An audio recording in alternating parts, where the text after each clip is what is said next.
semuanya, perkenalkan nama saya Nadifa Rama Fariza dengan nomor induk mahasiswa 230192054. Di sini saya akan menjelaskan mengenai salesmanship yang diampu oleh mata kuliah New Venture Creation. Yang pertama, saya akan menjelaskan mengenai peran manajemen penjualan atau salesmanship. Manajemen penjualan secara holistik mengelola rangkaian lengkap saluran penjualan yang ditentukan oleh bauran pemasaran. Semua elemen bauran pemasaran harus didasarkan pada pemasaran yang digerakkan oleh usaha. Secara khusus, pemosisian biasanya menyiyaratkan peran berbagai jenis saluran penjualan dalam bauran pemasaran sebagai bagian dari posisi produk dan sebagai mekanisme untuk menargetkan segmen pasar yang diinginkan. Lalu ada langkah pertama, meninjau dan memahami hal-hal berikut. Yang pertama, ada bagaimana perilaku pembeli Anda, apakah pelanggan bersedia membeli produk Anda. Yang kedua, ada berapa margin kotor dari penawaran Anda, dan berapa banyak yang dapat Anda belanjakan untuk penjualan sambil memberikan margin bersih yang tepat kepada perusahaan.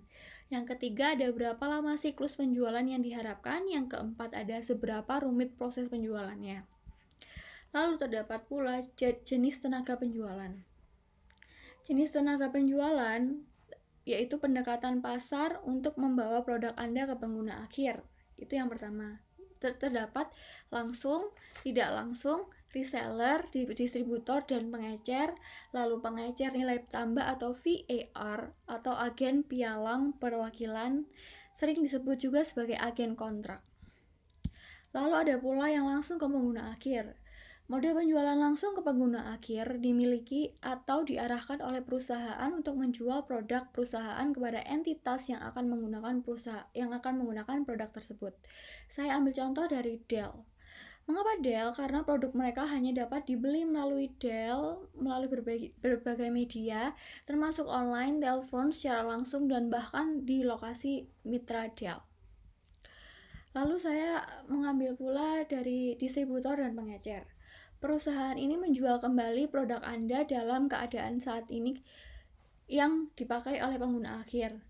Lalu kedua, ada mereka biasanya menjual produk atau jasa dari banyak perusahaan ke sekumpulan pasar sasaran.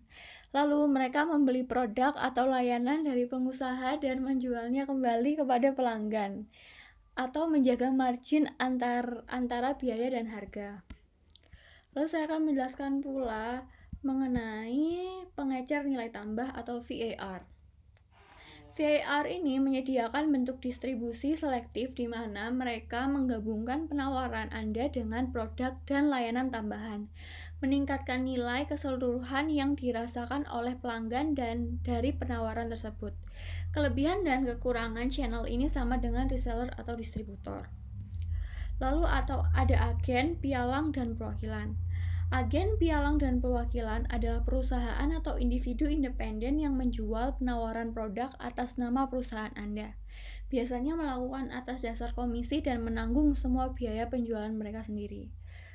Lalu ada pula, saya akan menjelaskan pula mengenai masalah kontrol.